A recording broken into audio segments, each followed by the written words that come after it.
काय असं चाललंय बीडचं राजकारण? चांगलं चाललंय. हा चांगलं चाललंय ना. चांगलं चाललंय का? हा. काय कोणाची हवा आहे? बजरंग अप्पा सोनवणे का बजरंग पंकजा बाप्पा सोनवणे. बजरंग बाप्पा सोनवणे. तर नमस्कार. आणि इकडे धाराशिव कोणाला? धाराशिव. धाराशिवला कोणाचं वातावरण आहे? ओमराजे का? बर बर, काय वाटतं बजरंग अप्पाला कौल द्यायचा? बजरंग बाप्पा. बर मग बजरंग बाप्पा.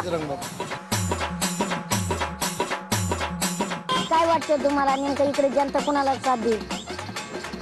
जमता का? हा कोणाला? अजित पवार. तर नमस्कार. कर्मचारी सॉरी. कर्मचारी का तुम्ही पण? बर ठीक आहे ठीक आहे. रस्ते काही झालेले आहेत. हा हो. बर इथं हा बाकी सगळं ठणाणाच आहे. ठाणा नानाचे बाल किल्ला सोनवणे. सोनवणे ताईंना नाही आले का आजचे दिन? अरे बाबा आता एवढ्या मोठ्या लोकसंख्येत येणार कधी येणार आहे आजचे दिन? 48ला. 48. हो, हो, हो. मोदी सरकार म्हणते आपकी बार 400 पार. आम्ही कमीच नाही पार कमी नाही बार. कमीच नाही. बर काय विकास केला त्यांनी? काहीच विकास नाही केला. बर. निधी परत गेलाय त्यांचा. निधी परत गेलाय. पालकमंत्री असताना गोरगरीब मुलांना पीक विमा हा. सरकार करून भांडून आणून दिला. पण हा ह्याच्यात पण आहे हा पण पक्षामध्ये ताईला असं काही वर्चस्व नाही. पवार साहेबाच्या काळात हा बरेचसे काही योजना बीड जिल्ह्यासाठी आल्या. हा. तसे भाजपच्या काळात कुठलीही योजना आली नाही. बर. पण हा बीड जिल्ह्यासाठी तुमचं सगळीकडे पणच आहे. पण ऐक हा. पणच आहे ना ह्याच्यात पण आहे. हा. खरं बोललं पाहिजे. हा. खोटं बोलून काय नाही, उपयोगाचं? बरोबर पंकजाताईच्या बीड जिल्ह्याच्या पालकमंत्री होत्या त्यावेळेस विकास झाला. ताईचा विकास आहे म्हणून आम्ही पंकजाताईच्या पाठीमागे उभे राहू. बर सर, धनंजय मुंडे सर आणि पंकजाताई एकत्र आल्यामुळं काय वाटतं, पंकजाताईंची ताकद वाढली का? पंकजताई ताकद वाढव ना, दोन्ही सारखेच राहतील. पंकजताई ताकद बरी आहे सध्या. पण आम्ही पंकजताईलाच मतदान करणार. मोदी सरकारने एकच गोष्ट दिलेली आहे फक्त 2014 पासून, ती म्हणजे आश्वासनं. त्याच्या व्यतिरिक्त काहीच दिलेलं नाही. खोटी आश्वासनं. जोपर्यंत मोदी सरकार आहे तोपर्यंत आमच्या मराठवाड्याचा तरी कमीत कमी कोयता सुटू शकत नाही. आता आमचे मुंडे साहेब गेले तरी कोयता आमचा सुटलेला नाही. त्यानंतर विनायक मेटे गेले तरी कोयता जसा तसाच आहे गोरगरिबाच्या हातात. आणि इथून पुढे बी आता अशा ताया गाया किती माया आल्या तरी बी आमचा कोयता सुटणार नाही. सरकार म्हणते आपकी बार 400 पार. आता मग आता त्याचे 400 पार त्याला माहिती असेल. त्यांनी जर काही मशीन मध्येच काही घोटाळा करून ठेवलेला असला तर मग आता आम्ही काय सांगणार आहेत. आजी काय झालं हाताला? हात मोडलाय. बर तुम्हाला माहिती का उमेदवार कोण कोण उभा आहे तिथं? नाही पंकजाताई. पंकजाताई. हा, भरपूर कामं झालेले आहेत. बर काय काय कामं झालेली? भरपूर रस्ते ते समजा कामं झालेले आहेत. म्हणजे पंकजाताई लीड हा, घेणार. पंकजाताई लीड घेणार ना. बाकीच्यांचं बाकीच्यांचं काय खरं नाही. काय करणार? काय नाही. मोदी मोदी. जय श्रीराम. बर आपलं काय चाललंय? आपलं मजात आहे. पंकजाताईच. पंकजाताई. हो. बर मग मला हे सांगा, प्रीतमताईंना डावलून पंकजाताईंना का उमेदवार दिले? नाही प्रीतमताई सुद्धा कामाचे आहेत. पण हा. आता हे वरी राजकारण असं झाल्यामुळं समजा काय पंकजाताईला झालं? विकास झालाय का? हा विकास झालाय ना. बर भरपूर विकास आहे. बर पाहुणे तो इथले कुठले आहेत पाहुणे? पुण्याचे. पुण्याचे. मग जाऊन द्या, पाहुणे म्हणल्यावर काही उपयोगीच नाही. मतदार पाहिजे आपल्याला. दादा नमस्कार. नमस्कार. कुठलं गाव? बीड. सध्या कुणाचं वातावरण आहे? ते आता सांगू शकत नाहीत. काय वाटतं? निधी गेला सगळा कुठं? वापस गेलाय म्हणतात लोक. शिकले लोक म्हणतात इथं आलेला निधी सगळा वापस गेलाय. आपण भावाची ताकद बहिणीला बसली ना.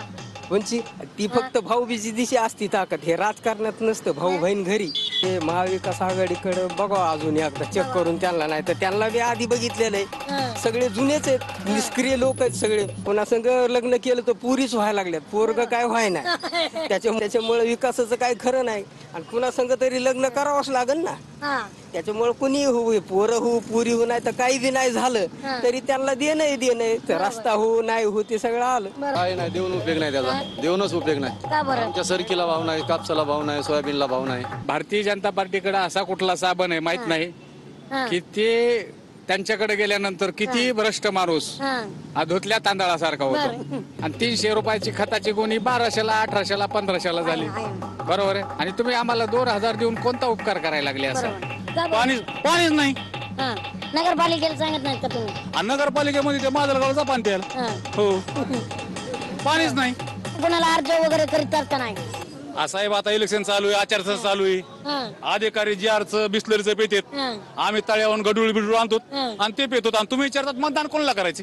पुढाऱ्यांनी काहीच केलं नाही ना आजपर्यंत. 40 वर्ष विकासच नाही ना आमच्या बीड जिल्ह्याचा झाला.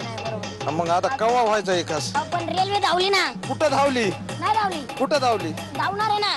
अमित आता आमची आई म्हातारी झाली तरी रेल्वे नहीं धावली. प्रीतम तई 2 बार चुन के आई, दूसरे बारी उन्होंने बोली थी कि मैं रेलवे का पूरा काम करके आऊंगी, परली से जब आऊंगी रिटर्न तो टिकट के वास्ते जाऊंगी, बैठ के आऊंगी बोली। कहीं नहीं आई रेलवे। रेल इतनी आई तो उन्हें बैठ के आने का क्या सवाल आता? रेल इतनी आई तो उन्हें कहाँ से आएंगी आप? उन्हें भी नहीं आ सकती आप। मला जनतेचा खूप खूप चांगला प्रतिसाद आहे. जनताच ही निवडणूक हातात घेईल आणि जनताच या निवडणुकीमध्ये फार फार चांगला विजय मला देईल. अजेंडा एकच आहे, विकासाचा अजेंडा आहे, बंधुभावाचा अजेंडा आहे आणि या जिल्ह्याच्या राजकारणाचा आता एक वेगळा पडाव सुरू होणार आहे. त्याच्यामध्ये विकासाच्या वेगळ्या उंचीवर जिल्ह्याला न्यायचं आहे. काहीच केलं नाही म्हणून ते जनता आमच्या सोबत आहे. त्यांनी काही केलं नाही म्हणून ते जनता आमच्या रेल्वे आणली नाही, रोड केले नाही, शेतकऱ्यासाठी काही केलं नाही. विकास झालाच नाही ना. जी काही कामं तिने आम्ही मंजूर केली, रस्त्याची कामं अजून कुठलाही बीड जिल्ह्यातला महत्वाचा मार्ग कुठलाही पूर्ण झालेला नाहीये. जनता जरी काही नाराजी असेल तर ती नाराजी आम्ही दूर करू. नाराज त्याच्यावरच असतं ज्याच्याकडनं अपेक्षा पूर्ण होऊ शकतात. समोरच्यांवर नाराजही व्हायची जनतेची तयारी नाही. जनता आमच्यावर खुश पण आहे, आमच्यावर नाराज होईल तर त्यांना खुश करायची ताकद मोदीजींमध्ये आहे. साहेब तुमचा विकासाचा काय अजेंडा आहे? विकासाचा अजेंडा आहे की बीड जिल्ह्याचा मागास पल्ल्यांचा लागलेला जो धब्बा आहे तो मी काढणार आणि माझ्या बीड जिल्ह्यातल्या सर्व जनतेचं दरडोई उत्पन्न वाढवणार. रेल्वे जी आपली थांबली तशीच ती रेल्वे मी येणाऱ्या माझ्या काळामध्ये कारकिर्दीत कंप्लीट करणार. जिल्ह्याच्या विकासासाठी ही निवडणूक मी लढवतोय. बीड जिल्ह्याच्या रेल्वेचा जीवाचा जो प्रश्न आहे, रेल्वेचा प्रश्न आहे. नगर बीड परळी रेल्वे मार्ग तत्कालीन खासदार प्रीतमताई असतील, यांनी कधी सोडण्याचा प्रयत्न केला नाही. विरोधक तर स्वतःच्या जिल्हा परिषद गटाच्या बाहेर सुद्धा येत नाहीत 5 वर्ष आणि सडनली 5 वर्षानंतर त्यांना लक्षात येतं की आपल्या जिल्हा परिषद गटाच्या बाहेर सुद्धा जग आहे.